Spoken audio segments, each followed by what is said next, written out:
tanggung jawab mendidik anak itu bukan hanya membesarkan, ya, tapi betul-betul bagaimana anak-anak kita mengantarkan anak-anak kita menjadi anak-anak yang soleh, anak-anak yang alim, anak-anak yang bermanfaat untuk dirinya dan untuk orang tuanya. Karena bagi kita mendapatkan ilmu yang bermanfaat yang nanti akan diterapkan di rumah nanti. Kita menjadi ladang pahala yang juga besar, mendatangkan dosa. Sesuai dengan yang Allah mau, ataukah jangan-jangan selama ini kita hanya mendidik anak-anak kita sesuai dengan yang kita inginkan dan yang kita mau. Baik, nanti setelah penyampaian materi akan ada sesi tanya. Takutlah kepada Allah wahai orang tua. Takutlah kepada Allah wahai orang tua yang meninggalkan anak di kemudian hari, anak yang di belakangan hari, artinya yang kita tinggalkan itu dalam keadaan yang lemah.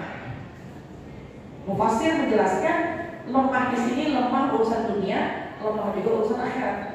Kewajiban baik dirinya maupun anak. Karena kita ingin mendidik anak, ketahuilah hak dan kewajibannya anak. Apa sih haknya anak? Satu, diberi nama. Jangan jadikan seperti lawan.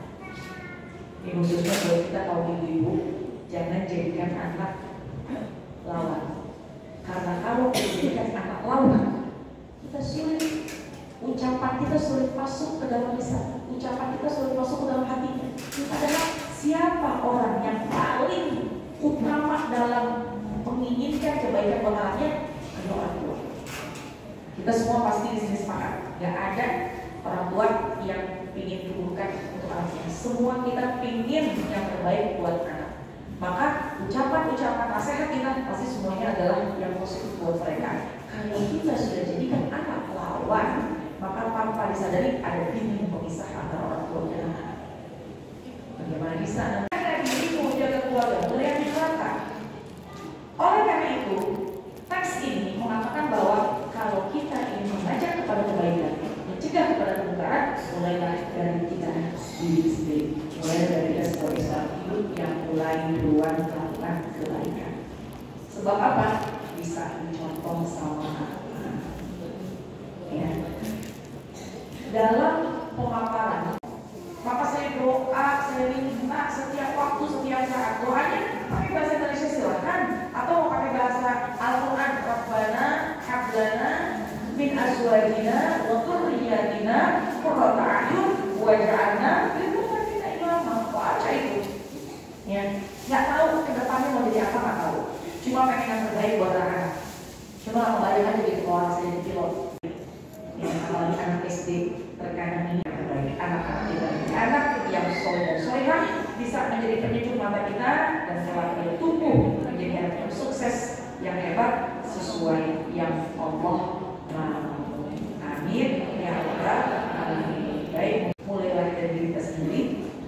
Ya, kita tanamkan dalam hati kita bahwa insya Allah kita ingin menjadi ibu yang baik dan mencetak anak-anak yang sesuai Allah mau.